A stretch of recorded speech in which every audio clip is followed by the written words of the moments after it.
The Joe Rogan Experience.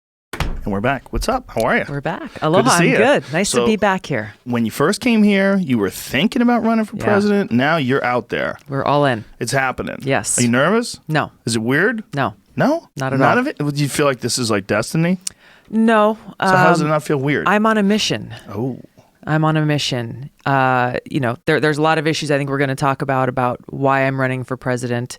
But being out and connecting with people all across this country, bringing this message really of ending these wasteful, destructive foreign policies that have been so costly on the American people for so long, costly on our troops, costly on our veterans, ending these wasteful regime change wars, ending this new Cold War and nuclear arms race, and taking the trillions of dollars that we've been spending on these programs and that we will continue to spend if the status quo is allowed to continue, and investing those dollars back into serving the people in our communities, serving the people of this country. Things like healthcare, education, infrastructure, protecting our environment, clean water. There's so much that we need to do. We've got limited resources to accomplish that.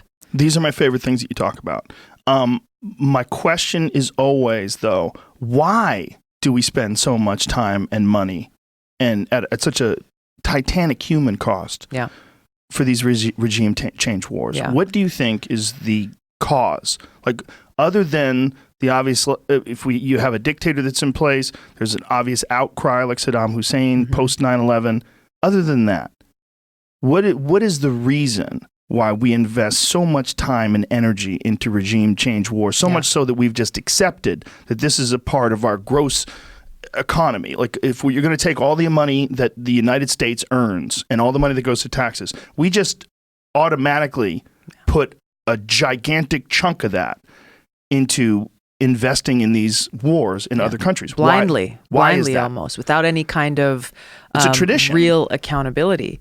$6 to $8 trillion is what's estimated that's been spent since 9/11 alone on these regime change wars, without even taking into account what the cost will continue to be to take care of our veterans, those who have gone and fought in these wars and have come home dealing with visible and invisible wounds that they'll have to live with for the rest of their lives. Let's start back. You mentioned Saddam Hussein.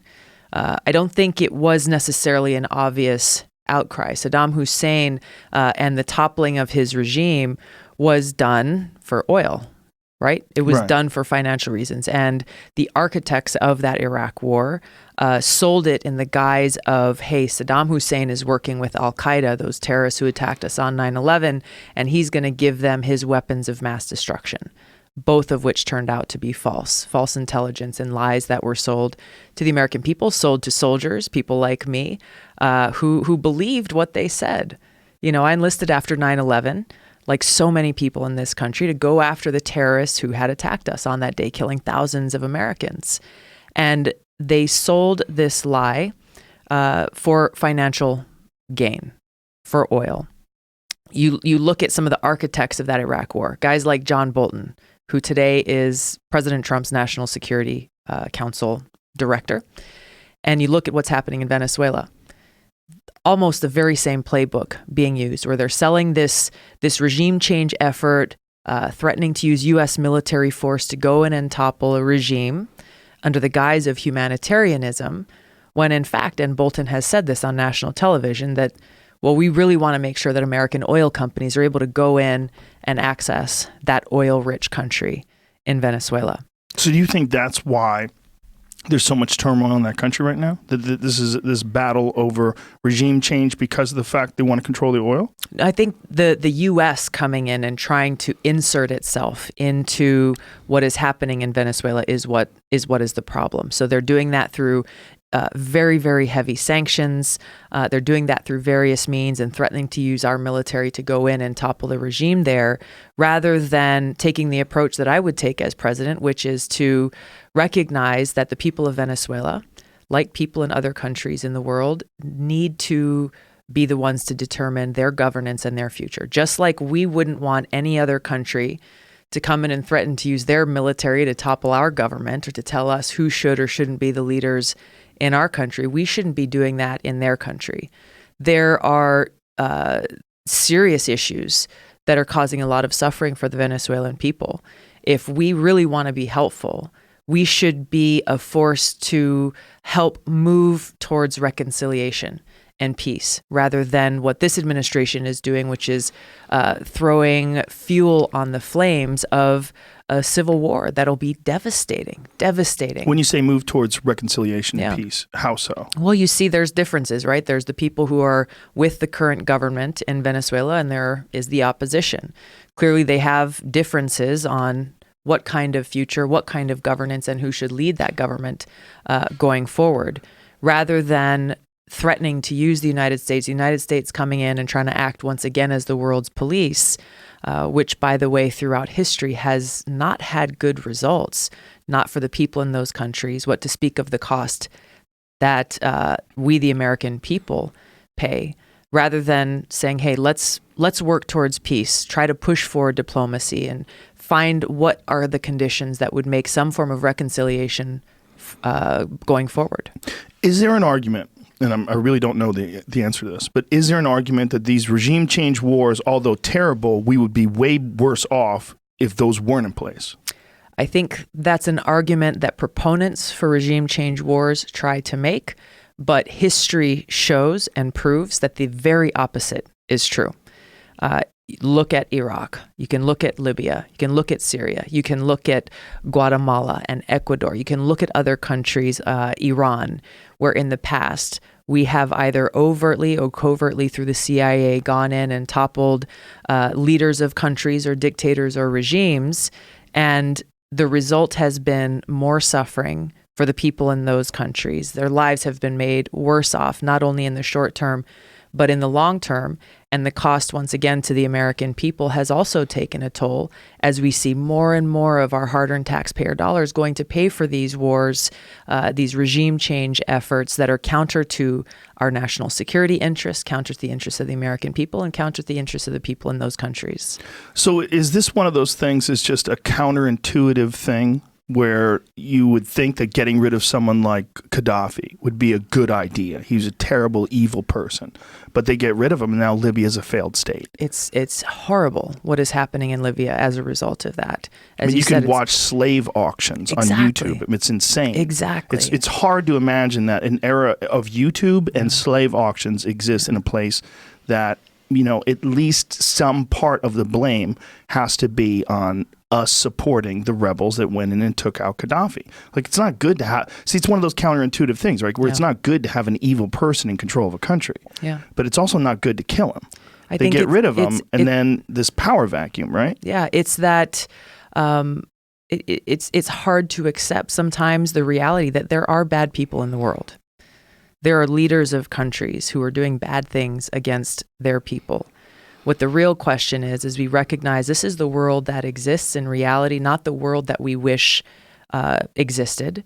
And then the question is, for the leaders of our country, is what role should the United States play? Does it make sense to try to act as the world's police, as we have been for far too long, both as we look at what is in the best interest of the American people, what's in the best interest of our national security, as well as what impact will our actions have on the people in these countries?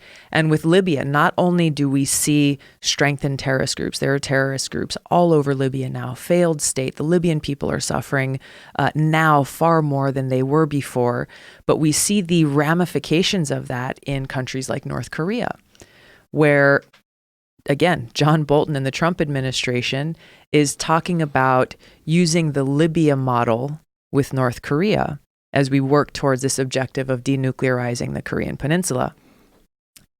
One of the leaders in the North Korean government just said the other day, the United States government is talking about using the Libya model with North Korea to get them to get rid of their nuclear weapons. They don't want to end up like Libya or Iraq, where in Libya, as you remember, the United States went in and told Gaddafi, hey, get rid of your nuclear weapons program, and we're not going to come after you. And he did. He got rid of it. And what happened? A very short time later, the United States and other countries went in and took him out. So that action and that decision and that policy is directly undermining our national security and our efforts to make us and the world more safe to denuclearize the Korean Peninsula. So would the argument for regime change wars being that, would it be that if we didn't go over there and if we didn't have a military presence and we didn't make them fight against us, that they would somehow or another gain more power and we would deal with this evil superpower? Is this like the worst case scenario for the pro-interventionist foreign policy? I wouldn't even go that far. I mean, the argument that's made by people who are advocating for these regime change wars is we've got to do something to help people who are suffering. That's generally the argument that's made. And they sell this to the American people knowing that, hey, we have good hearts and we want to help people if we can. But what they fail to do is to tell the truth and be honest about what they are hiding behind this guise of humanitarianism. Right. I mean, if you look at Saudi Arabia, for example, and you look at the kinds of atrocities that theocratic dictatorship is conducting against its own people, decapitating LGBTQ people, persecuting religious minorities, being the biggest propagator of this most extreme intolerant ideology of Islam that is fueling terrorist organizations like ISIS and Al-Qaeda, waging a genocidal war in Yemen, killing tens of thousands of people, that murder of the journalist in Turkey. The list goes on and on and on. Yet, what are we hearing from leaders in our government, both Democrats and Republicans? Saudi Arabia is a great ally of the United States. But then you look at what's happening in Venezuela, ready to launch our military to go in and take out another dictator, ready to go in and launch our military, ready to go and wage a war against Iran. So this is evidence of the hypocrisy that exists between those who are waging regime change war in some countries, by the way, usually countries that don't have nuclear weapons, and usually countries where they have some other underlying interests and ulterior motive, which is not helping the people of those countries. And then when it's convenient for them, countries like Saudi Arabia sidling up to a country whose leadership directly and indirectly supports Al-Qaeda, the very terrorists who attacked us on 9/11, who we are trying to defeat.